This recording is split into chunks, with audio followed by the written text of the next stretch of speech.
contar con la presencia del doctor Orlando Rubén Pérez Nieto, que bueno, de verdad nos ha honrado que haya aceptado venir hasta acá desde tan lejos.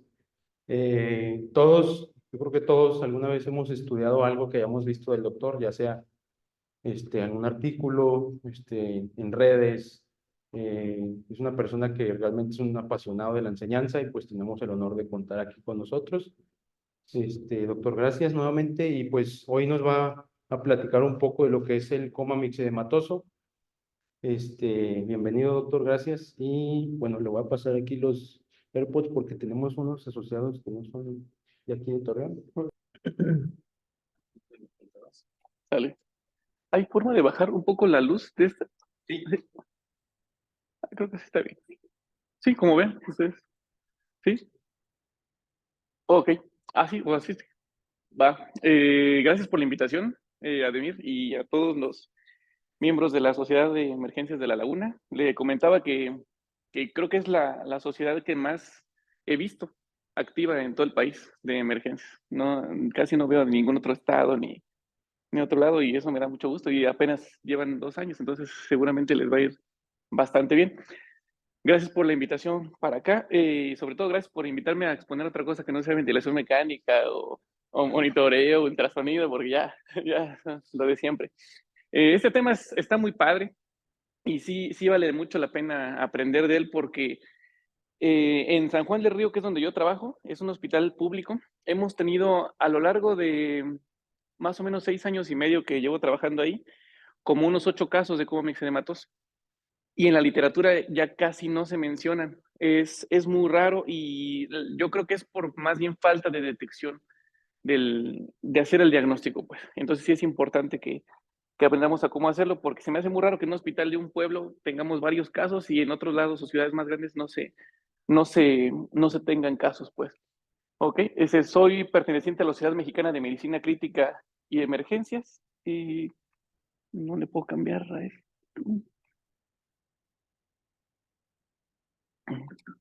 Le doy. Ahí está, sale.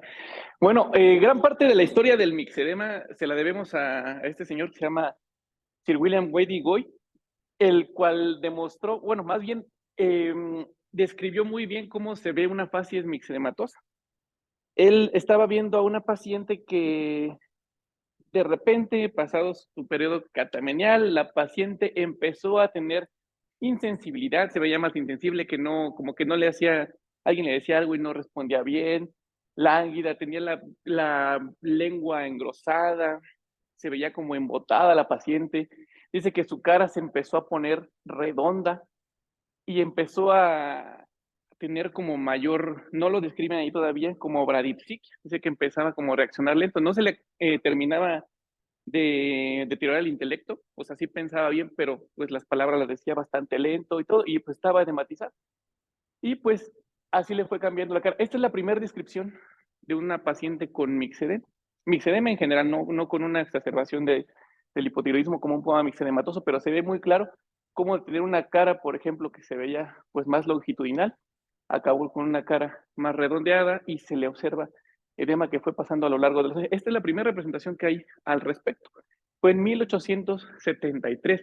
En ese momento nadie sabía para qué servía la tiroides, en absoluto. ¿Ok? Y pues le echaban la culpa a esta enfermedad, como veían a la gente hablando lento, moviéndose lento, como que un poquito distraídos, etcétera, que no hacían caso, pues le echaban la culpa a que era un problema del sistema nervioso central. No se sabía, les digo, para qué era la tiroides. ¿Ok? Otra vez. Y pues por ahí este señor que es William Smith Greenfield, ya más tarde, en 1893, o sea, casi 20 años después, él veía que aquellos pacientes que les quitaban la tiroides por alguna tumoración, algún trauma o algo, empezaban a tener los mismos síntomas. Entonces él asoció quitar la tiroides con los síntomas del mixedema. Entonces dijo, al contrario de lo que todas las eminencias creen, los cirujanos particularmente eran en ese entonces, creo que el mixedema no es un problema del sistema nervioso central, sino es un problema tiroideo. Y ahí se empezó a echar la mano. Ahí les digo, los cirujanos decían, hasta la fecha, creo que no creo que sepa qué es la tiroides. Dice ahí, no no sabían para qué era la tiroides, pero por ahí hasta Reverdin después dijo que a lo mejor esta glándula podía tener muchas más funciones que no nada más afectaran el sistema nervioso central autónomo, sino también, por ejemplo, funciones como la hematopoiesis. Ustedes saben que los pacientes con hipotiroidismo, conforme pasan los años, generan niveles bajos de hemoglobina, acaban con anemia leve normalmente. Es una de las tantas manifestaciones que pueden tener ahí los pacientes hipotiroideos, ¿ok? Ahora, ¿cuándo se empezó el tratamiento? Fíjense, tenemos este reporte que fue el primero en 1891.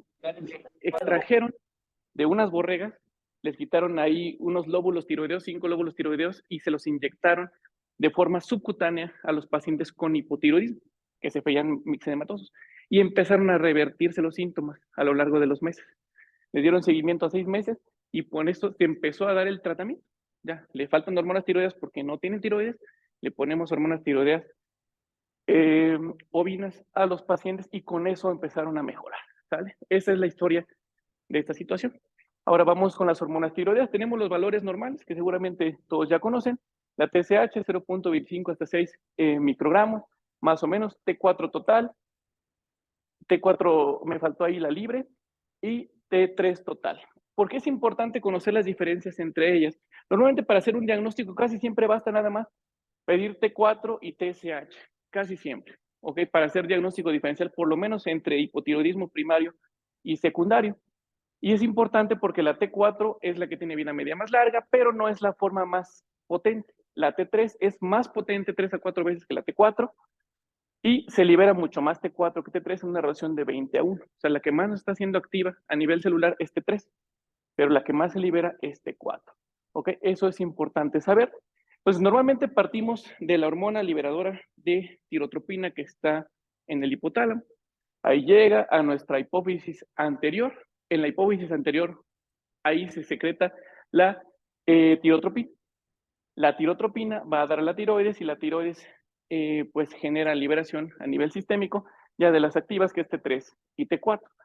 En la sangre podría convertirse otra vez T4 a más T3 y poder generar mayor actividad. Porque eso es lo normal. Si nosotros tenemos alteraciones, por ejemplo, que tuviéramos una paciente con tiroiditis de Hashimoto, los anticuerpos están atacando directamente la tiroides, las hormonas tiroideas bajan y la TSH por feedback empieza a incrementarse un montón. Así hacemos el diagnóstico comúnmente de este tipo de enfermedades. Esa es la parte más común. ¿Ok? ¿Cómo funcionan las hormonas tiroideas? Eso es importante entenderlo porque cada que le pregunto a algunos alumnos de cómo funciona la tiroides y las hormonas tiroideas, me dicen, pues, regulando el metabolismo. Le digo, ¿y qué es eso? ¿Qué es regular el metabolismo? Pues ya ahí se queda, ahí se frena su respuesta. Es bien fácil. Vamos a ver. Tenemos la hormona más potente, que es T3. La T3 pasa por difusión simple o por algunos transportadores hacia el citoplasma de la célula. En el citoplasma ahora se mete por un receptor nuclear. Aquí en el núcleo de la célula está un receptor de T3 y se mete la T3 directamente al núcleo. ¿Qué va a hacer en el núcleo? Se va a meter en el ADN para formar ARN mensajero y codificar ¿qué? Proteínas. ¿Cuáles proteínas? Todas las que quieran. Y esto va a ser lo que nos va a generar las manifestaciones del hipertiroidismo o del hipotiroidismo. ¿Cómo es eso? Por ejemplo, aquí tenemos me lo hice en Paint. Este es un receptor beta adrenérgico. Es un beta 1.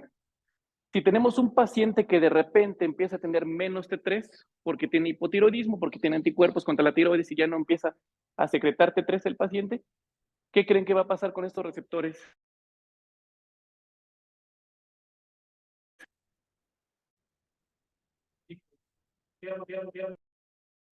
O de esa paciente, porque casi siempre son mujeres. Va a disminuir, ¿estamos de acuerdo? Tiene menos receptores que se encargan del cronotropismo, entonces va a latir cada vez menos, ¿estamos de acuerdo? Ahora, vamos a ponerle otro nombre, a lo mejor un receptor alfa, que son proteínas básicamente, un receptor alfa que está en las arterias. Si el paciente tiene menos receptores alfa, ¿qué puede pasar con la presión arterial?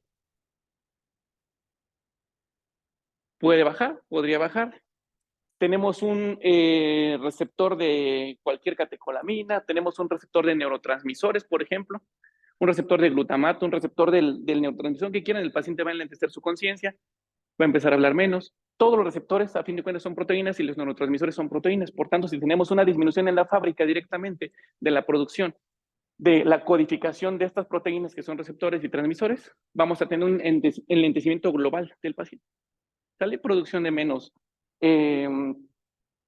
síntesis de la hematopoiesis, todas las manifestaciones que quieran del hipotiroidismo, menos colágeno, menos elastina, se les va a caer el pelo a los pacientes, van a perder piel, se va a hacer la piel más frágil, más seca, menos glándulas, todas las manifestaciones que quieran, las tenemos. El paciente puede tener alteraciones en el cabello. Regularmente hay una prueba que se le conoce como prueba del tirón, que tú agarras al paciente y tiras firmemente del pelo. Y si te llevas más de 3 a 5 pelos, es una prueba positiva. Es una prueba que no es patognomónica absolutamente de nada, pero es frecuentemente encontrada en pacientes con hipotiroidismo o pacientes con anemia, por ejemplo. Entonces, esa es una cosa. Bradipsia, macroglosia, edema palpebral, intolerancia al frío, cardiomegalia y derrame pericárdico puede haber, síndrome del túnel carpiano por edema en esas partes, estreñimiento, metrorragias, debilidad y espasticidad, piel áspera, seca, puede ser un poco amarillenta, que acá siempre están pálidas nada más las pacientes, debilidad, hiporreflexia y tienen incremento del peso. ¿Ok? Esos son los síntomas generales de los pacientes hipotiroideos.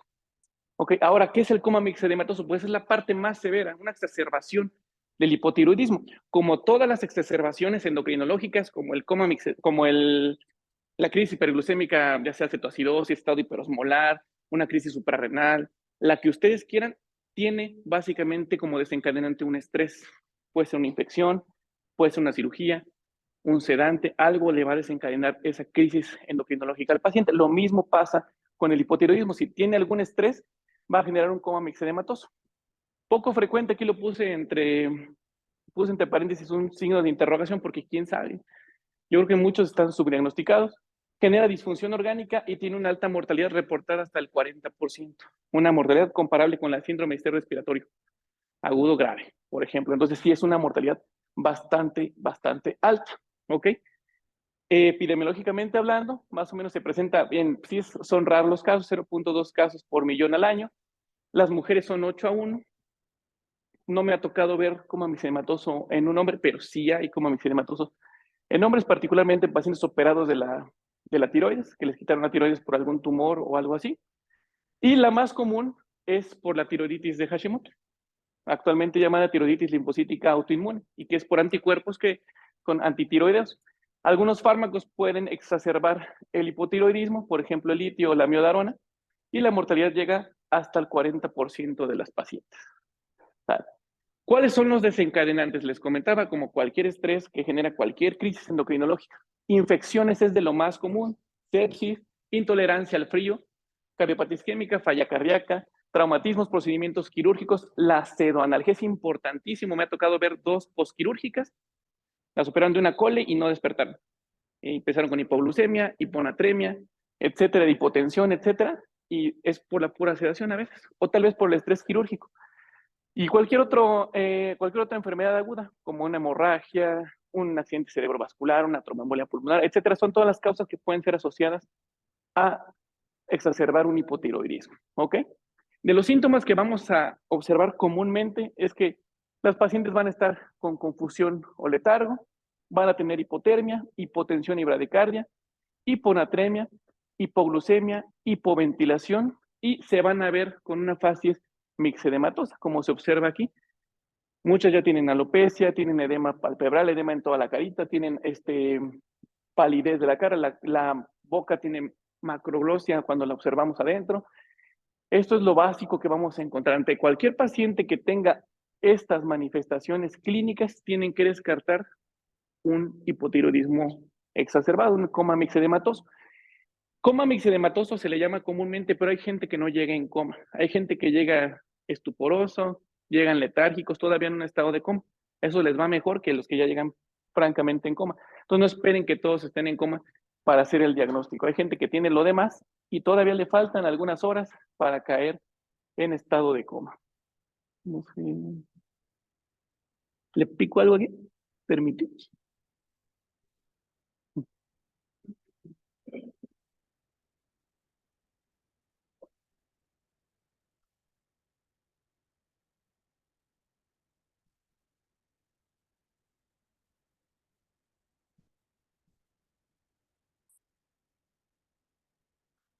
Ahí está. Ok, aquí tenemos, por ejemplo, una gasometría de un paciente con coma mixedematoso que tiene 7.1 de pH y un CO2 de 76. Es súper común que lleguen ya con narcosis, que es aumentada por la hipercapnia. Esos pacientes tienen muchas cosas para dormirse, muchas, muchas, muchas. Una es la obstrucción crónica de la vía aérea, que genera que pues tengan retención de CO2, que dejen de ventilar, la ventilación se hace cada vez más lenta, generan acidosis respiratoria y pues el CO2 genera más narcosis todavía, que los pacientes tengan hiponatremia, genera que se duerman más, que tenga hipoglucemia, genera que se duerman más, entonces la máxima manifestación va a ser el estado neurológico alterado, que lleguen con una escala de coma de Glasgow disminuida normalmente. Los pueden encontrar así, con hipotensión y con bradicardia. Eso es de lo más común y con una acidosis respiratoria. Y casi siempre llegan con hipotermia y también se pueden acompañar de hipoglucemia. En un ecocardiograma lo que pueden observar, aquí tenemos una ventana para estendal eje largo en la que observamos aquí un poquito de derrame pericárdico. Fuera de eso no encontramos alguna otra alteración visible. Ellos le llamaban que tenían a los pacientes hipotiroideas que tenían cor bovis. Sin embargo, más bien es el derrame lo que genera que la silueta esté aumentada, no es tanto la función cardíaca o hipertrofia cardíaca. Aquí tenemos en un paresternal eje corto, tenemos un poquito igual de derrame pericárdico, sin alteraciones en la contractilidad ni en el grosor del miocardio, ni ningún otro problema de disfunción sistólica ni diastólica en etapas iniciales. Una paciente que tenga ya hipotiroidismo crónico y nunca haya estado bien controlada puede generar cierto grado de falla cardíaca, particularmente diastólica, pero no es lo común. ¿Ok? Igual acá tenemos más derrame pericárdico, pequeñito pues, y normalmente pues pueden llegar, aún aquí se ve igual un poquito de derrame, pero no se ve ninguna otra alteración, más que tal vez esta paciente no responda a fluidos, pero es otra cosa. No le tendríamos que pasar fluidos a esta paciente, pero bueno, nada más es que tienen derrame. Ok, esta es una radiografía y luego que observamos en una tomografía, vean, ok, es puro derrame lo que incrementa la silueta cardíaca. Antes pensaban que era el corazón que estaba grandote, no, es nada más el puro derrame encima.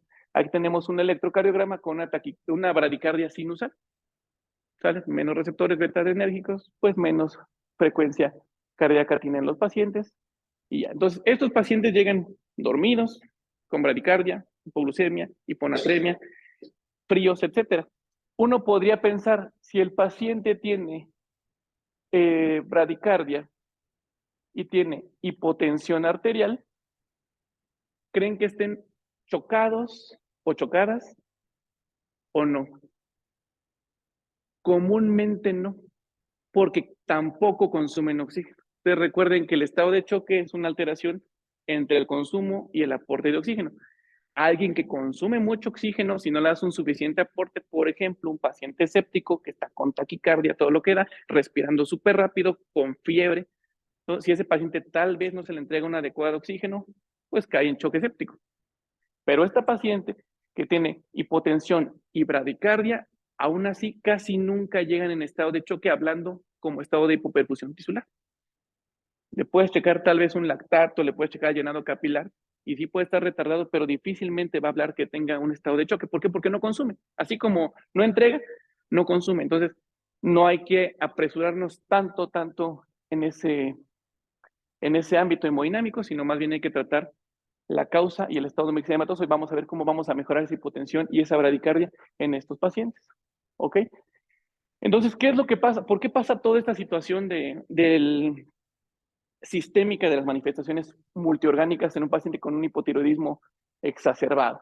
¿Ok? A la disminución de la T3 intracelular, que quedamos que es la forma más potente, va a generar que haya una disminución de la termogénesis, el paciente lleva a hipotermia, el paciente respira menos, hace hipoventilación, hace hipercapnia, puede hacer hipoxemia posteriormente si la hipoventilación es sostenida por mucho tiempo y no se le da un tratamiento rápido.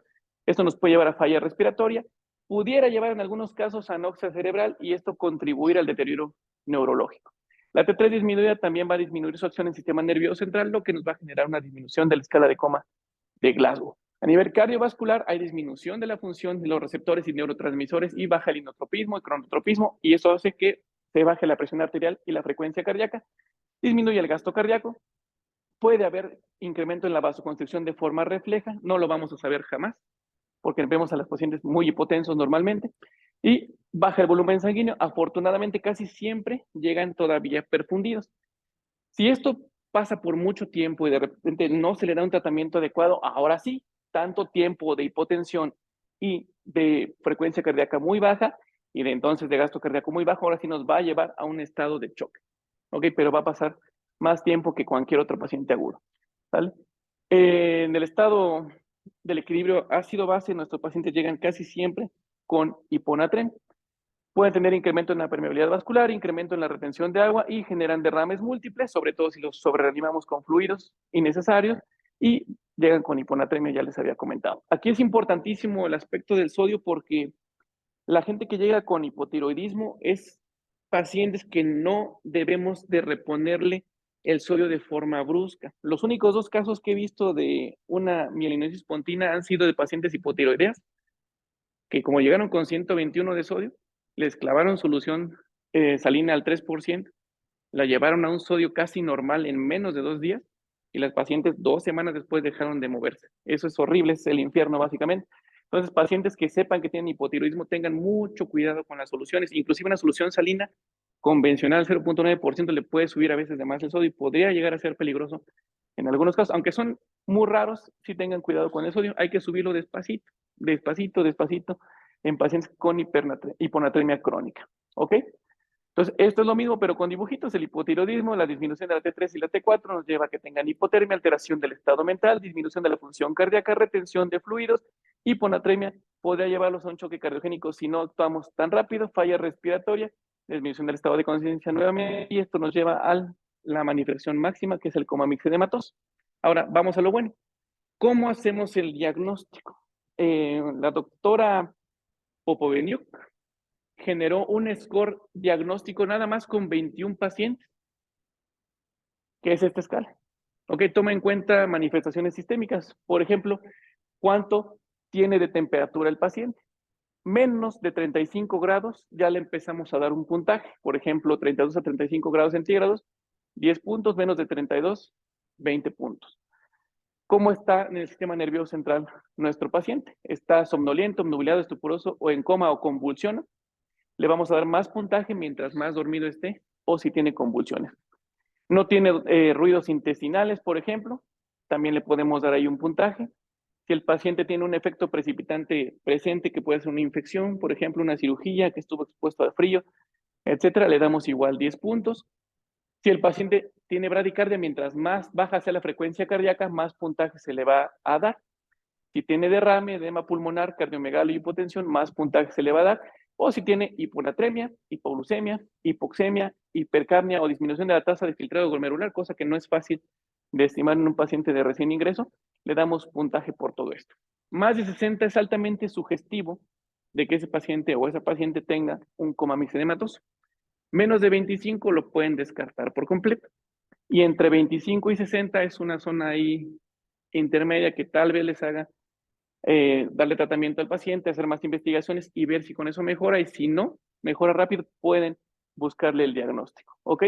Esto lo hizo nada más con 21 pacientes, y como van a ver a lo largo de la plática, no hay mucha información en estudios, realmente no hay un estudio aleatorizado controlado que se haya hecho sobre el tratamiento de estos pacientes, ni scores tan grandes. O sea, con 21 ya la hizo para hacer un score suficientemente sensible y específico, como podemos ver en esta área bajo la curva, para hacer el diagnóstico de coma mixedematoso. Entonces es la mejor herramienta que tenemos al momento. No hay otra. Pero vamos a tener unos datos pivote que los vamos a ver a lo largo de más estudios. Esta es una serie de 12 casos, de 23 casos. Aquí están los primeros 12, aquí están los otros 23, en los cuales observamos las causas más frecuentes que llevan al paciente a un coma mixedematoso. Si dan cuenta, casi todas son infecciones. Neumonías, celulitis, por ejemplo. Acá tenemos un accidente cerebrovascular, urosepsis, exposición al frío, exposición al frío, exposición al frío, exposición al frío. Eso es común, exposición al frío también, y a veces lo dejamos de lado o no se nos ocurre. ¿Ok? Esto es lo más común. Las mujeres son, como ven, en su mayoría de los casos, y la mayoría son adultos, adultos y adultos mayores. Casi adultos jóvenes no hay, y casi pacientes en edades más jóvenes tampoco existen. Ok, eso es lo más común. Vean, desafortunadamente en esta serie de 23 casos, pues nada más sobrevivieron 1, 2, 3, 4, 5, 6, 7, 8, 9, 10, 11, 12. O sea, se murió básicamente casi la mitad de los pacientes que metieron en esta serie. ¿Okay? Y la mayoría vemos que son mujeres y casi todos es por hipotiroidismo primario y casi todos es por tiroiditis linfocítica autoinmune, o sea, Hashimoto. ¿Sabes? Ahora, ¿qué tenemos de escalas, perdón, de datos que nos hayan de forma retrospectiva se pudieran asociar a incremento en la mortalidad? Básicamente los únicos que salieron significativos es una escala de coma de Glasgow disminuida. Ok, aquellos pacientes que tenían, por ejemplo, 5.5 de escala de coma de Glasgow más menos 2.4, se morían comparados con aquellos que llegaron con 8.55 más menos 3. ¿Ok? Todo lo que esté por debajo del P0.05 son las cosas que sí salieron significativas, por ejemplo. Una escala de coma de Glasgow. Mientras más dormido el paciente llegue o más en coma, más riesgo de muerte. Si la causa del coma mixedematoso fue sepsis, más posiblemente tenga posibilidad de un tratamiento, porque le damos, si tenemos una causa identificada, damos antibióticos, damos manejo hemodinámico, etcétera, etcétera, y tal vez se pueda salvar al paciente. Gente que no se le identificó el tratamiento, tal vez pueda llegar a fallecer más. Un dato importantísimo, la hipotermia que no responde con el tratamiento rápido. Hay dispositivos para calentar a los pacientes, no están bien aprobados ni tienen suficiente evidencia, pero hay sábanas térmicas, hay calentamiento intravenoso inclusive, etcétera. Pero los que sí pueden responder rápidamente a la hipotermia sobreviven más que aquellos que no responden a la hipotermia. Esto sí es importantísimo. Pacientes que requieren ventilación mecánica invasiva, desafortunadamente, pues básicamente se murió el 90%. O sea, es un montón de los fallecidos, un montón fallecieron bajo ventilación mecánica y nada más 2 de los que no requirieron ventilación mecánica. Cosas que nosotros podemos modificar, por ejemplo, el uso de sedantes.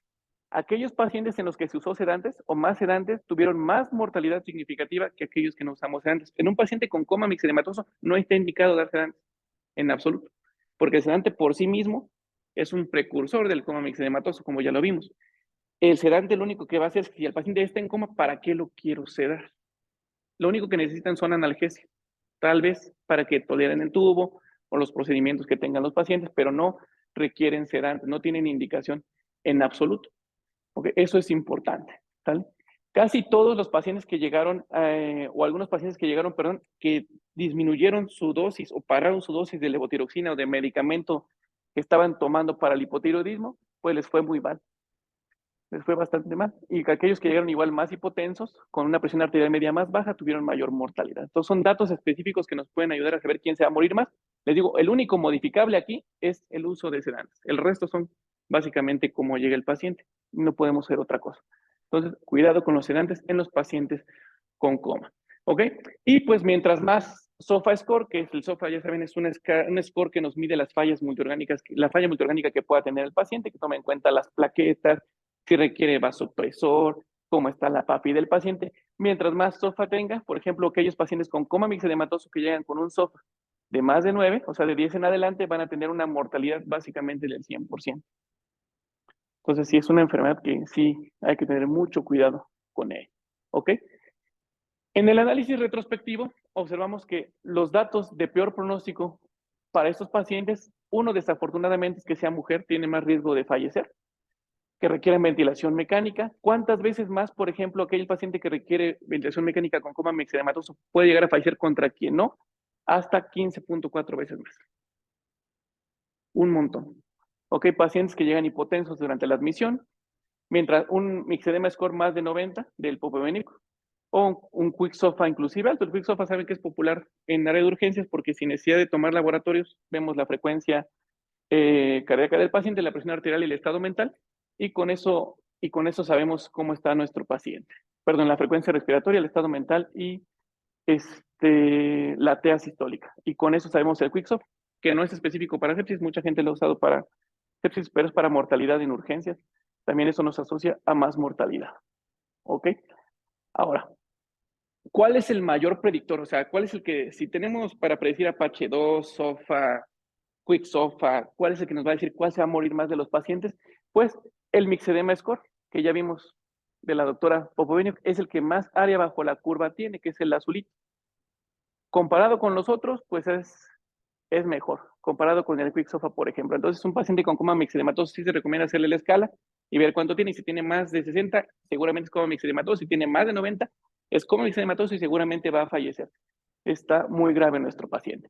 Otra serie de casos, una serie de 11 casos, llevamos una de 23, esta es una de 11 casos, en el cual estuvieron más o menos mezclados ahí entre hipotiroidismos primarios y secundarios. La mayoría, si se dan cuenta, el 90% fueron mujeres.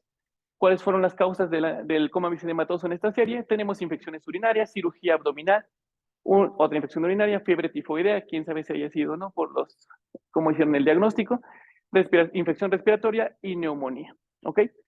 La mitad llegaron en coma, la mitad llegaron obnubilados, tenían como otras cosas encontradas derrames pericárdicos, por ejemplo, anemia, choque, falla respiratoria, ¿ok? Y de aquí, básicamente, 1, 2, 3, 4, 5, 6, 7 salieron vivos. Ok, un fallecimiento cercano al 20%, menos que en la serie pasada que fueron casi del 50%. ¿Ok?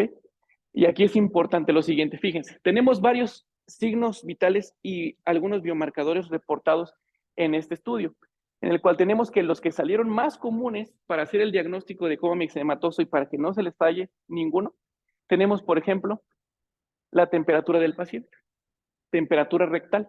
Si se dan cuenta, 100% de pacientes de esta serie de 11 casos llegaron con hipotermia. Por tanto, ante un paciente que tengan sospecha de coma mixedematoso, si el paciente llega con hipotermia, es una alta sospecha. ¿Estamos de acuerdo? Es importantísimo.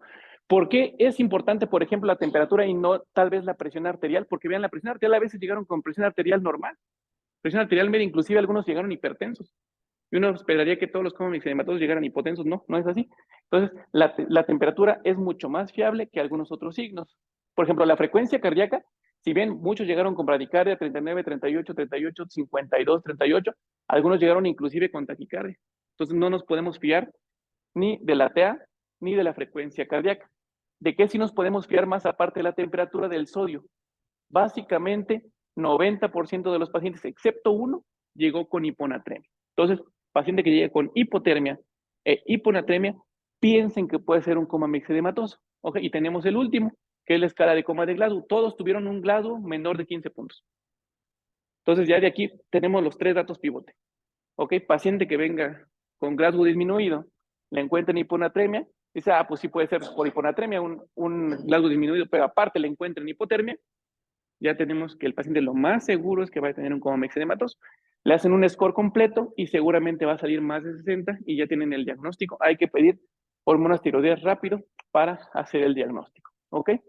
Un electro, nada más bueno, no es un electro como tal, es una impresión de un monitor y nada más tiene bradicardia sinusal en este caso. Se ve mucha interferencia nada más, pero es bilivulgar bradicardia sinusal. Ok, ahora, factores que a la admisión se asocien a malos resultados o a que se vayan a morir también estos pacientes. Si tiene antecedente de diabetes mellitus, pues tiene más, bueno, ya diabetes, ya no se dice mellitus, de diabetes tiene más riesgo de muerte el paciente. Si es neumonía la causa de la exacerbación o del coma mixedematoso también, si tiene enfermedad renal crónica o si está infectado. Esos son los que más sabemos que les va a ir peor en cuanto al pronóstico de los pacientes que tal vez no sobrevivan. ¿Ok? Si se acompaña de insuficiencia suprarrenal, podría ser en algunos casos, falla hepática, falla gastrointestinal o trauma, podría ser en algunos. Básicamente el más asociado realmente en esto, nada más que sea infección y que tenga diabetes. Esos son los más importantes de todos. Son los que más se asocian a mortalidad. Ok. Vale. ¿Qué más tenemos? Factores más de riesgo. Básicamente, cuando no tenemos estudios prospectivos en una enfermedad o ensayos clínicos aleatorizados, lo único que podemos es revisar nuestras series de casos y escarbarles cómo les puede ir mal, etcétera, etcétera. Y entonces tenemos que, respecto al tratamiento, aquellos pacientes que requieren forzosamente que les pongan norepinefrina o alguna catecolamina, que en ese entonces lo que más usaba era dopamina, tienen más riesgo de muerte. O sea, pacientes que llegaron chocados o hipotensos de manera sostenida, pues básicamente tienen mucho más riesgo de muerte que aquellos que no requirieron catecolaminas o que no requirieron o que requirieron nada más corticoesteroide ahí. Ahorita vamos a ver al respecto. Los que requirieron ventilación mecánica tienen más del 100% de riesgo de muerte comparados con aquellos que no requieren ventilación mecánica, y la edad avanzada también tiene un poquito más de riesgo de generar mayor mortalidad contra aquellos que no tienen edad avanzada. Esto es un análisis de más de 100 pacientes, que es la serie más larga que existe en todo el mundo de coma mixedematoso. Es una serie japonesa, básicamente nacional. Esta es la de la que más pueden sacar información, y esos son los 3 datos que demostraron ellos que se asocian con más mortalidad: paciente que sea adulto mayor, que requiera ventilación mecánica y que requiera vasopresores. Ese paciente tiene desafortunadamente mucho riesgo de muerte. ¿Ok? Son los 3 factores que quedamos: edad avanzada, disminución del estado de arte, ya lo hemos visto antes, que requiere vasopresores, y ventilación mecánica y sedante se asocia a más mortalidad. Y esto es independiente de las hormonas tiroideas, porque van a encontrar pacientes que llegan con 50 TSH y se pueden espantar, o hasta 90 o 100 de TSH, cifras exageradísimas, y se pueden espantar. No, eso no da pronóstico. Pueden mejorar muy bien con el tratamiento, o pueden llegar con unas TSH no tan altas, a lo mejor llega con 20 de TSH y puede morirse. ¿Ok? Depende más de cómo está clínicamente nuestro paciente. Ahora, ¿cómo les vamos a tratar a estos pacientes? El tratamiento, ninguno de los que les voy a mencionar está 100% probado por ensayos clínicos controlados. Básicamente todo es por razonamiento lógico y por los estudios de los borregos que les ponen levotiroxina a los pacientes y pues mejoran. Es lógico, no le falta hormona tiroidea, le pongo hormonas tiroideas. Pero lo primero que se recomienda es, por ejemplo, dar hidrocortisona. ¿Por qué? Porque se da hidrocortisona inmediatamente. Aunque no esté probado que funcione o que disminuya la mortalidad, por ejemplo, en tormenta tiroidea hay estudios contrarios que se le ponen corticosteroides, les va peor a los pacientes. En coma mixedematoso se recomienda, porque si nosotros otorgamos una dosis de levotiroxina, antes vamos a tal vez estresar al paciente. Un paciente que nunca ha estado estresado, que siempre ha estado aletargado, que siempre ha estado con las funciones celulares disminuidas, y de repente le clavas una carga de levotiroxina y empieza a prenderse todo en el paciente, podría estresarse y eso le puede ocasionar que tenga inclusive muerte. Entonces, pensando en eso, se le da hidrocortisona antes de iniciar la dosis de levotiroxina. ¿Cuánto? No hay ningún ensayo que nos diga cuánto ponerle, pero se recomienda que sean entre 50 y 100 miligramos IV cada 6-8 horas. Casi siempre se deja nada más por un solo día, y cuando piden el perfil tiroideo, casi siempre simultáneamente se debería de pedir un cortisol, y si el paciente no tiene falla suprarrenal agregada, le pueden quitar con toda confianza el corticosteroide. ¿Okay? Es una recomendación que desafortunadamente está basada nada más en básicamente conocer la fisiología, pero ningún ensayo clínico controlado ni nada. Entonces, si les llega uno, pues la hidrocortisona tampoco le va a hacer daño. ¿Estamos de acuerdo? O sea, tampoco va a pasar algo más. Clávenle 100 miligramos de hidrocortisona intravenosa e inicien la levotiroxina. ¿Okay? Es importante. Ahora, la levotiroxina. Si ustedes ven las recomendaciones, van a encontrar que la mayoría lo sugiere de manera intravenosa. Sin embargo, en México no hay. Antes se hacía, en el siglo XXI, tenían una campana de flujo laminar en el que las tabletas las transformaban en básicamente soluciones intravenosas. Ya no se hace. Actualmente sí hay estudios que garantizan la efectividad de levotiroxina por vía enteral. Estos pacientes se les tiene que poner una sonda nasogástrica forzosamente, no tragan. O sea, es un paciente inconsciente y que seguramente ya va a estar intubado. Hay que poner una sonda nasogástrica y ponerle la dosis por vía nasogástrica. Es importante entender esta situación. Y ver las recomendaciones de 200 a 400 microgramos en carga. Hay estudios que dicen que hasta 500. No existe ningún estudio autorizado que diga cuál es la dosis mejor, pero empécenle rápidamente la levotiroxina. ¿Ok? Ante la sospecha clínica y con un score de más de 60, pueden iniciar el tratamiento. ¿Sale? Si les da miedo y sabes que es como que todavía no es, me queda la duda si es como mixedematoso o no, póngale 200. Tampoco a nadie le va a pasar nada con 200 de levotiroxina. Y ya cuando salga la TSH, no era. Pues no pasó nada. ¿Ok? No, si era, seguramente le van a ayudar muchísimo. Entonces, eso es importante. Pero siempre inicienle el tratamiento rápido y pidan un perfil tiroideo. Esto es importante que lo gestionen en sus hospitales, particularmente en hospitales públicos. Si lo piden aquí en el Ángeles, les va a salir seguramente, tardan como unos 15 minutos o 30 minutos en darles el perfil tiroideo. Si es un hospital público, para empezar en urgencias, les van a decir ahí el de laboratorio que ese no es un laboratorio que se hace en urgencias. Eso está mal. Yo me peleaba con todo el mundo en la residencia, me peleaba con todo el mundo, y si no las hacían, no se le va a hacer, perfecto, póngale su nombre ahí, por favor, que no se le va a hacer. ¿Y por qué? Porque si el paciente fallece y si tenía como mixedematoso, o también si fuera tormenta tiroidea, Yo no voy a echarle la culpa. Entonces, póngale ahí su nombre y póngale por qué usted cree que no se debe hacer en urgencia. Y van a ver que se los van a hacer. Así, de verdad se los van a hacer. Entonces, eso es uno. Y si es un hospital privado, casi siempre les digo rápidamente. Me acuerdo de un caso que tuve en el Ángeles, México, de una paciente que fue mi primera guardia ahí en Navidad, 24 de diciembre. Llegué en la noche y me entregó una internista. Me dice, doctor, usted es el que va a cubrir, pues yo todo pollo ahí. Le digo, sí. Me dice, pues mire, es que le dejo a la paciente, tiene colangitis, le acaban de hacer una CEPRE, ya terminaron la PUD.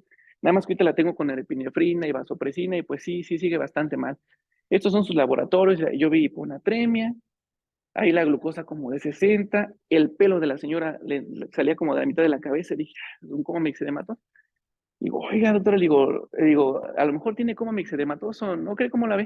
Me dice, sí, ya le pedimos el perfil tiroideo, así, y se lo pidieron, y de volada salió, de volada, iniciamos tratamientos, la tuvimos al día siguiente, le quitamos los vasopresores, en corto, de volada, no todos responden así, ella acababa de hacer el coma, con la cirugía, el sedante, el estrés de la sepsis, todo, pues al día siguiente salió, los que llevan más tiempo, por exposición al frío, por alguna infección que lleva más tiempo, tardan más tiempo en salir adelante. Esa fue bastante rápido, afortunadamente. Entonces, pidan perfil de urea, ¿ok? Que no los limite nada para pedirlo. Entonces, iniciamos el tratamiento.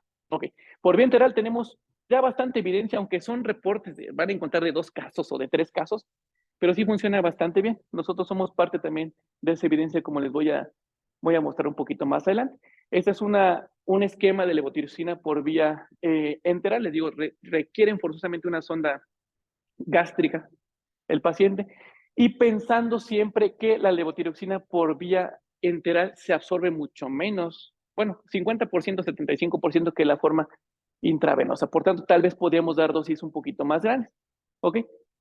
Pueden iniciar con dosis de 400 o de 500 sin ningún problema. Siempre aquí reportan que les dan hidrocortisona 50, 100 miligramos intravenosos antes de darles la vía oral, la levotiroxina por vía enteral. Entonces recuerden, hidrocortisona, luego me voy con la levotiroxina.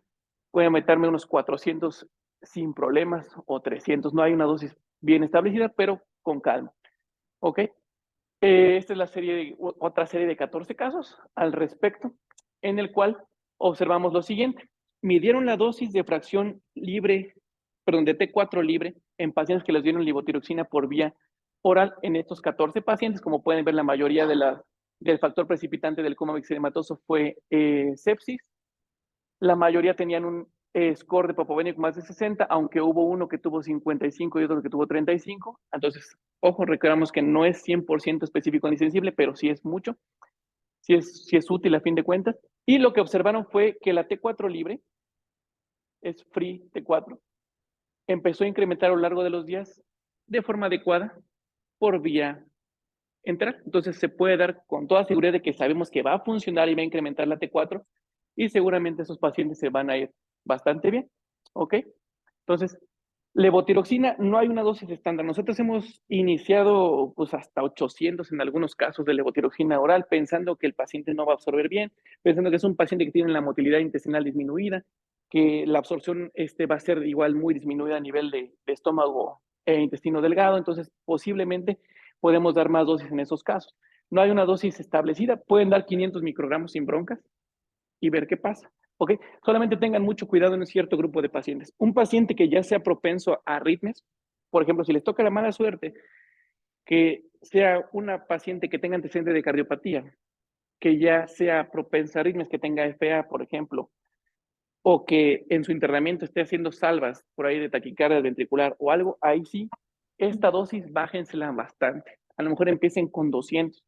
¿Por qué? Porque al avanzarle la levotiroxina puede propiciar arritmias. Con T4 casi nunca, con T3 era más frecuente. La T3 ya no se recomienda dar como uniterapia, ya levotiroxina, o sea, T4 es la que vamos a utilizar nosotros para los pacientes. ¿Ok? Eso sería la idea. Por ejemplo, el Lomotiral traía T3 y T4, ya no se recomienda dar. Si se dan cuenta, la dosis es mucho menor. ¿Por qué? Porque es 3 a 4 veces más potente T3 que T4. Entonces, esta nos olvidamos, nada más nos quedamos con pura levotiroxina oral, que sabemos que va a ser bastante efectiva en estos pacientes y les puede ir bastante bien. Si se dan cuenta, en esta serie de 14 casos que les dieron levotiroxina por vía enteral, nada más uno falleció. ¿Ok? Entonces, es importante saberlo. También hay que ver en qué tiempo estamos hablando. Este es un estudio que salió en 2021. Todas las series de casos previas, que fueron las iniciales, eran estudios más viejitos en los que el tratamiento tal vez todavía no estaba bien estandarizado, que tal vez las terapias intensivas todavía no eran como son ahora, etcétera, y por eso les iba más mal y se daban más a los pacientes, etcétera, etcétera, etcétera. Actualmente se podían inclusive dar de alta más pronto que el resto de pacientes de series pasadas. Cuando les llega un paciente, les digo, la mayoría van a caer con un estado de deterioro neurológico que ya esté en coma, ya que no respondan, ya que no sea nada. Pero si tienen la suerte de que llegue todavía respondiendo el paciente, o sea, estuporoso, y que cumple los criterios de coma, mixedematosos, etcétera, podrían tratarle de dar ventilación no invasiva con fines de evitar la intubación. ¿Ok? Porque quedamos que la intubación nos va a llevar a mal pronóstico también, desafortunadamente. Ahorita vamos a ver por 2 causas. ¿Ok? Entonces, intenten de alguna manera no intubar. A mí no me ha tocado. De las 2 que he iniciado BNI, han acabado, o sea, no responden. Porque aunque les dimos el tratamiento de la levotiroxina rápido y todo, no responden, no alcanza a hacer efecto la levotiroxina suficientemente rápido como para evitar que se nos lleguen a dormir las pacientes. Pero hemos intentado, a lo mejor ustedes tienen más suerte. Siempre y cuando obviamente estén bien vigilados los pacientes. La BNI lo que va a hacer es disminuir un poquito el CO2 del paciente, mejorar el estado del pH y si tienen suerte de que haga efecto la levotiroxina en esas horas o tal vez en un día, se pueden ahorrar una intubación. Inténtenlo. Siempre y cuando esté bien vigilada no va a haber ningún inconveniente y es una indicación siempre y cuando estén despiertos todavía. Si ya están en coma y ya no protegen la vía aérea, ya es tubo directamente. La bronca es que aquí en estos pacientes se nos puede quedar en la intubada la paciente. ¿Por qué? 2 cosas. Fisiológicamente es una vía aérea difícil porque está con bradicardia y hipotensión. ¿Qué medicamento le vamos a poner para intubar lo que tengamos? Si alguien le pone midazolam, más bradicardia, más hipotensión. Si alguien le pone propofol, más bradicardia, más hipotensión. Entonces, una opción ahí es prevenir esa situación y le ponemos un vasopresor antes, por ejemplo. Por ejemplo, le ponemos vasopresor, levantamos un poquito la TA, ya tenemos una TA sistólica más de 100, perfecto, ahora sí ponle lo que quieras e intuba al paciente. Pero tampoco es tan fácil. Todos estos pacientes tienen macroglosia, si se dan cuenta, o la mayoría tienen macroglosia, y la mayoría tienen cuello corto, y la mayoría tienen obesidad. Todos estos son factores que nos hacen pensar en que va a ser una intubación complicada y una vía aérea difícil. Por dentro van a tener edema en la vía aérea algunos pacientes y nos puede complicar la intubada, ¿ok? Un paciente con obesidad, bueno, de hecho todos los pacientes actualmente se recomiendan que se intuben con elevación de cabecera. Idealmente en un mundo que tuviera todos los recursos en su hospital, pues tiene que ser con un videolaringoscopio y con un estilete o un buggy. Pues con eso ya meten el estilete aquí y luego meten el tubo encima y todo. Pero en México no hay en todos lados. En mi hospital ya se compró una de nuestras residentes, un videolaringoscopio y con eso intubamos a todos. Y ya, de verdad, todas las intubaciones a la primera, como magia, ¿eh? Y todos sentados y con buggy. Entonces, intenten de alguna forma gestionar algunos recursos y pues van a disminuir el riesgo para muchos pacientes. Y el otro problema también es que estos pacientes que tienen hipotiroidismo tienen la motilidad gastrointestinal disminuida, por tanto, por ahí se acabó de comer hace unas 10 horas y un paciente sano ya no tiene nada en la pancita, esta paciente seguramente puede tener contenido gástrico. Y si nosotros, como llegan con obstrucción de la vía aérea, desaturando, les ponemos el ambú y empezamos con presión positiva, le inflamos la panza, pueden regurgitar y pueden aspirar. Les digo, tiene por muchos lados cómo complicarse un paciente que vamos a intubar con coma mixedematoso. ¿Ok? Tiene muchas cosas en contra, entonces se puede quedar ahí. Y si no se queda ahí, desafortunadamente, pues como le vamos a poner, bueno, no deberían, si le ponen un sedante, pues le van a incrementar el riesgo de complicaciones al respecto. ¿Ok? Hace poquito, por ejemplo, recibí una llamada en la semana antepasada, una paciente de un ISSSTE de Ciudad de México. Me dice, oiga, doc, es que si me puede echar la mano, una residente R3 de medicina interna. Me dice, tenemos un paciente con coma mixedematoso, un paciente con coma mixedematoso. Y lo acabo de recibir en piso, me tocó la guardia, no lo conocía, y pues ahorita está medio mal y la fregada, y ¿qué le hago? Le digo, pues ya tiene levotiroxina, ya tiene. Pues progrésalo rápido. Le digo, ¿no ha despertado? Me dice, no despierta. Le digo, ¿qué medicamentos tiene? Es que está con propofol ahí. Le digo, ¿para qué? Dice, no, pues no sé, déjeme preguntar. No sé por qué tiene propofol. Dice, no me han dicho, nada más porque está intubado aparentemente. Es que si no, pues está intubado, pues lo tenemos que sedar. Le digo, entonces, ¿cuándo va a despertar? Le digo, si no despierta por el coma hematoso, no va a despertar ahora por el propofol. Entonces, ¿qué quiere? Entonces, Le dije, suspende el sedante inmediatamente y ya tienes que esperar a ver si despierta. El problema es que un paciente con coma mixedematoso que tiene un sedante va a tardar todavía más y más y más en despertar. Todos los sedantes, como las benzodiazepinas, desafortunadamente se acumulan en la grasita. El propofol también, aunque en mucho menor grado que las benzodiazepinas, también se llega a acumular. Y cuando uno suspensa una benzodiazepina de un paciente que tiene obesidad, por ejemplo, o que tiene un problema tiroideo, renal o hepático, tarda días en despertar a veces. Más aún alguien que tenga hipotiroidismo. Entonces tengan mucho cuidado con los sedantes, no ceden a estos pacientes. Ok. Otra cosa nada más para tomar en cuenta, la levotiroxina puede interactuar con algunos fármacos o puede disminuir su absorción. Si el paciente tiene antecedente de tomar sucralfato, colestiramina, sulfato ferroso, porque ya vi que tienen anemia, hidróxido de aluminio y magnesio, porque pueden tener reflujo también, pues pueden no absorberse tanto y eso puede hacer que, ¿sabes que ya le pasé 500 y no ha despertado? Pues pásale otra carga de 300 más. No pasa nada, sabemos que se absorbe el 50 al 80%. Y puede interactuar con anticoagulantes orales, hipoglucemiantes, finitoínas, salicitatos y algunos antiinflamatorios no esteroideos. De soporte, pues ventilación mecánica, que casi todos van a acabar, aunque intentemos evitarla. La ventilación mecánica hay que dársela.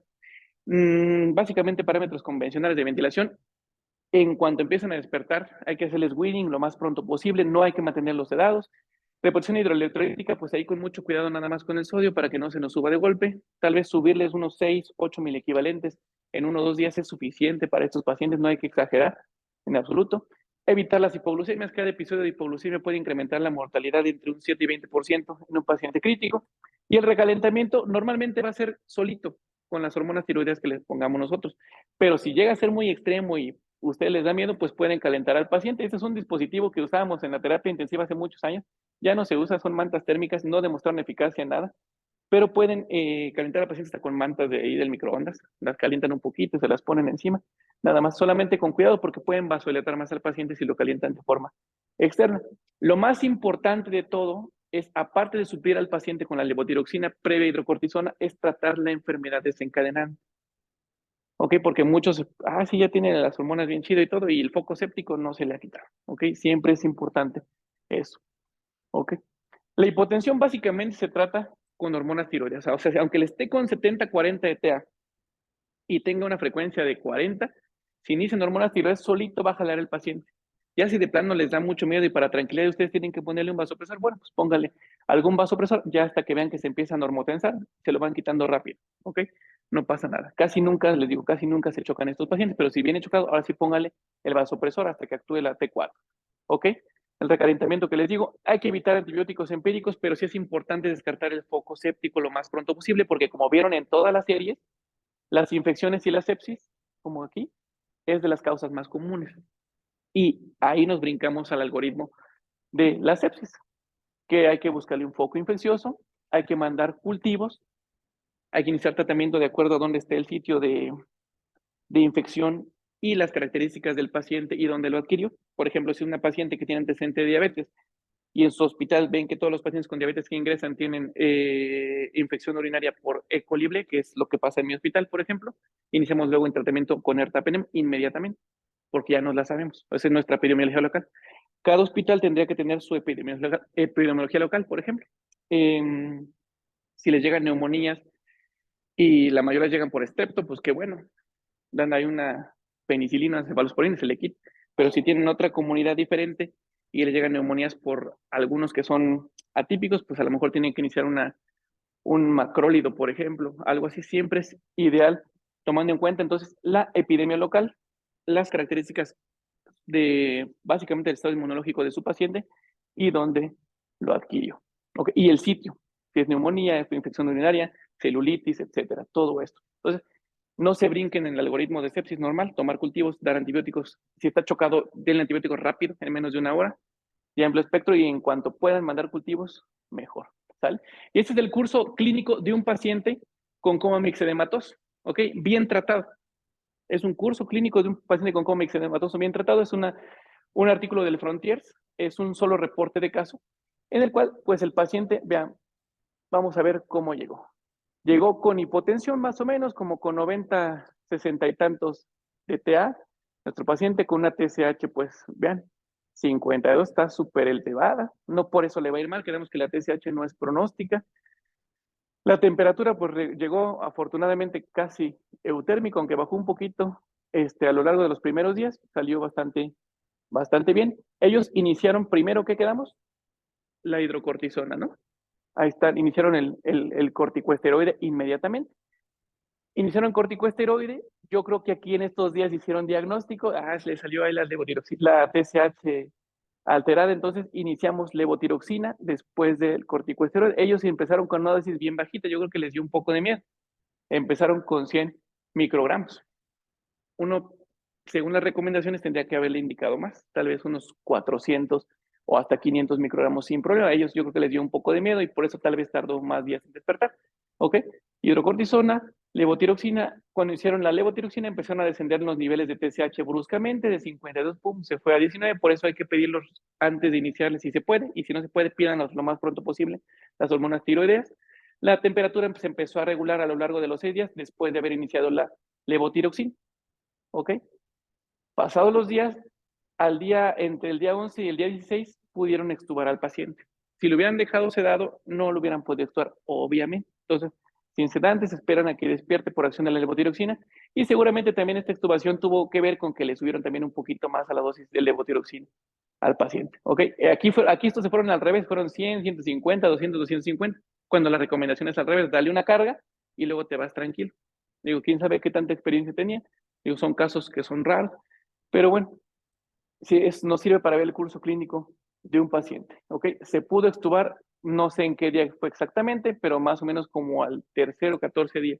Son pacientes que pueden durar bastante tiempo bajo ventilación mecánica y si lo sedan, pues mucho más tiempo o nunca se van a poder extubar. Esta es una imagen clásica del New England del 2015, si no mal recuerdo, en el cual es una paciente que tiene hipotiroidismo. Ella no está en coma mixedematoso, nada más es un mixedema cañón crónico. Vean en las uñas, vean en la piel cómo está, vean la alopecia, el edema palpebral, pues la boca grandota, quién sabe cómo tenga la lengua, pero le dan tratamiento y en el curso de unos meses, estará hasta, hasta para Sugar Mami, ¿ok? Sin broncas. Vean su pie ya, hasta se le cayó la uña, yo creo, le pagaron un manicure, un pedicure, digo yo creo, bueno, porque quedó súper bien ahí todo, ¿no? Vean, súper cam. Del New England, del New England. ¿Ok? Otro caso, en un hombre que vemos que es más raro. Vean cómo se ve, vean la alopecia, hasta se les quita la alopecia con el tratamiento sustitutivo. Y en nosotros tenemos una pequeña serie publicada de 4 casos de coma mixedematoso. Ya ahorita ya tenemos como 8 en total, pero en ese entonces teníamos 4 en 2020. Ok, vean los desencadenantes que tuvimos. 2 por frío. No estaban infectados, no tenían alguna otra cosa. De hecho, una era joven. Esta chavilla era joven, yo la conocí ahí es un pueblo muy pequeño, yo la conocí ahí de la primaria. Porfirio acabó en tráqueos porque no la pudieron intubar. O sea, de la lengua que tenía, no la pudieron intubar. Acabó en tráqueos de urgencia. Hasta pensamos que iba a quedar mal, con secuelas de hipoxia cerebral por la urgencia de hacer la tráqueos. No, quedó como si nada. Y le quitamos la tráqueos, sin problema. Una fue por una cirugía, una cole, esa sí me acuerdo perfectamente, me la presentó una residente de anestesio que no despertaba a la paciente, que no despertaba a la paciente y nada más había estado programada para una cole. Pregunté si tenía antecedentes, dijo que no. O sea, hipotensa bradicárdica, la metimos a la terapia, hipoglucemia, hiponatremia, hablé con la familia y sí tenía antecedentes, tomaba levotiroxina, tomaba Eutirox. Una cosa como no preguntar los antecedentes, ¿ok? Y una con una IVA, ¿sale? De la causa que tenía esta paciente era síndrome de Sjögren, el resto tenían Hashimoto. Eso ya se hizo el diagnóstico después con los anticuerpos antitiroideos, ¿ok? Y mira, otro caso, esta es una señora que de la casa donde vivía yo, ella vivía como a 4 cuadras. Ya, bueno, ya supe cuando ya la dimos de alta, pues que me enviaron para una consulta ya externa para ver cómo estaba, quedó como si nada, ¿eh? O sea, tiene una facies mixedematosa clásica, esta no tenía tanta alopecia como el resto, pero no tenía cejas, se dan cuenta, la cara sí era, y todo, la dimos de alta y quedó como si nada la señora, la verdad, o sea, como si nada, corta el pelo ahí con su hija ahí por donde yo vivo, y vean, al revés. Esta es otra paciente que tuvimos, de las primeras que tuvimos con cómics edematoso, ¿ok? Después del tratamiento ya, o sea, la que le dimos de alta, la extubamos, todo va. La veían en la consulta de medicina interna de ahí de mi hospital y vean cómo que así, o sea, también en New England, pero también en México tenemos casos de estos, sin problemas. Eso nada más es con pura sustitución hormonal. En ninguna de nuestras pacientes la hemos tenido con sedación, ni nada, esperamos a que despierten, las extubamos siempre y cuando se resuelva la causa, seguramente les va a ir bien a los pacientes. ¿Okay? Y eso es todo de mi parte, espero que les haya gustado la presentación. Cualquier cosa estoy para dudas, preguntas y lo que quieran.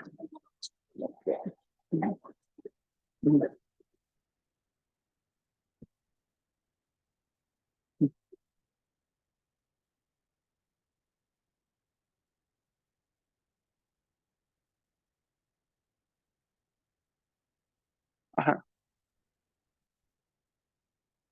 de acuerdo. A mí no me preocuparía mucho el sodio. De hecho, nada más ten cuidado que no se vaya para abajo, porque también puede llegar a ser común. Por ejemplo, te llega, digo porque pasa todos los días, llega el paciente en lo que se hace esto, hablando en un mundo ideal de, llega con mixedematoso, ya sé que tiene hipotiroidismo, ya sé que esta hiponatremia es crónica, no hay que hacerle nada. Perfecto. Pero la realidad no es así. La realidad es que se pone mal a alguien en su casa, a lo mejor activan el servicio prehospitalario, la canalizan, en cuanto la canalizan ya le están pasando una solución, llega a urgencias, en urgencias nomás ven a alguien que está grave, intubado, etcétera, está chocado, hipotensa, le van a pasar otra solución. Entonces, lo más seguro es que depende de qué solución le hayan pasado, el sodio forzosamente se va a mover. Si tuvo la gracia de que le pusieran solución salina normal, a lo mejor va a subir un poquito y no va a haber bronca. Pero si le pusieron solución Hartmann, va a ir más para abajo y nos puede empeorar la situación. Entonces, el sodio para mí no es algo que preocuparme realmente. O sea, nada más lo único que hacemos es que no baje más y que suba un poquito y ya. Porque si no, también la hiponatremia también hace que permanezcan dormidos. Entonces, corrígele sin prisa, sin nada. Si llegó con 120, a lo mejor al día 1, 123, 126, con eso. O sea, nada que sea exagerado, ni mucho menos. No, ajá, ajá.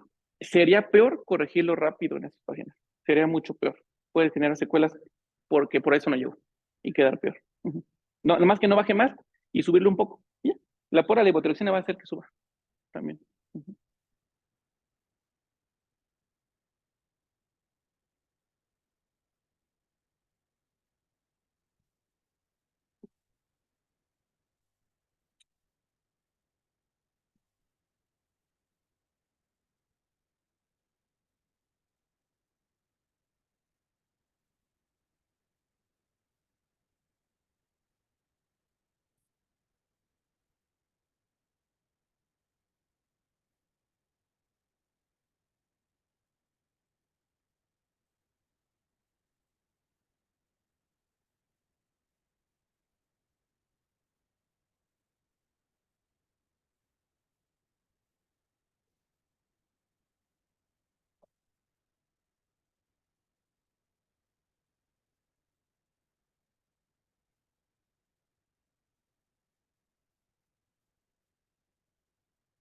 Vale.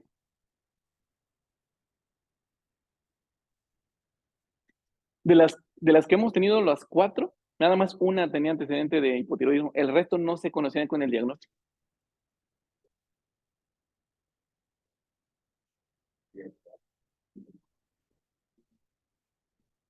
Ah, está perfecto.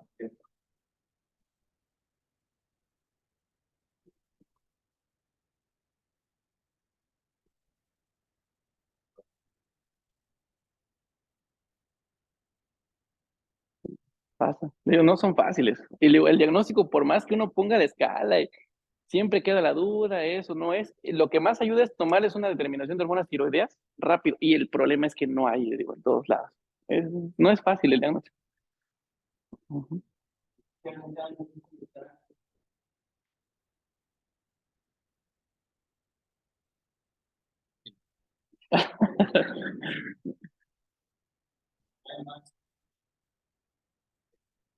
Así.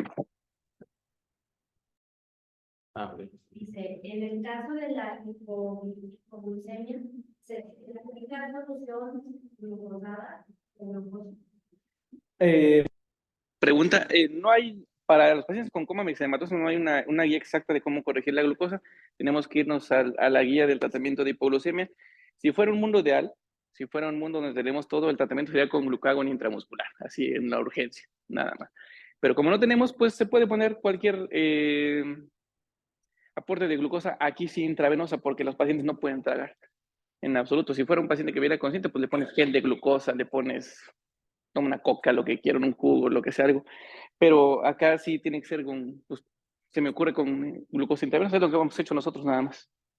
Y vigilarla después. Cuando uno ya inicia, por ejemplo, el corticosteroide, ese ya va a evitar que normalmente que hagan más episodios de hipoglucemia, y ya si sustituimos con levotiroxina va a hacer que la glucosa se mantenga arriba.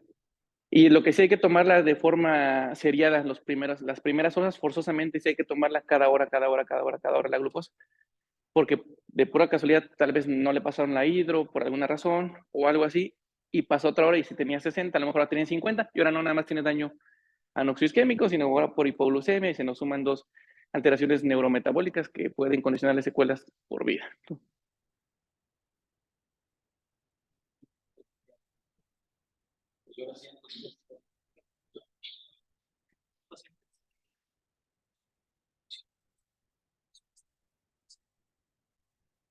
La recomendación inicial es por vía entera.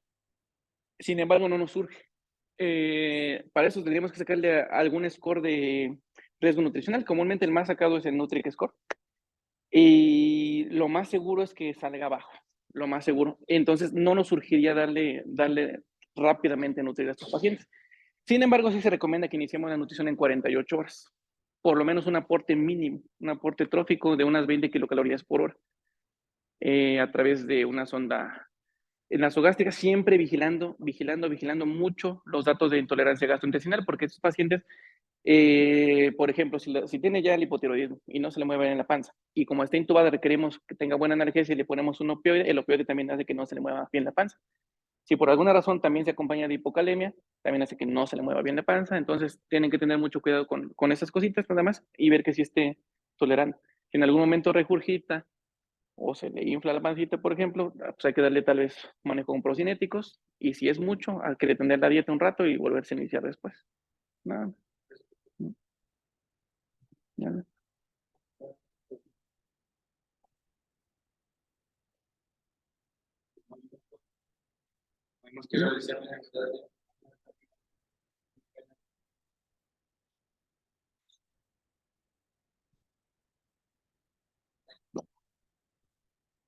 Sociedad de Medicina. Gracias.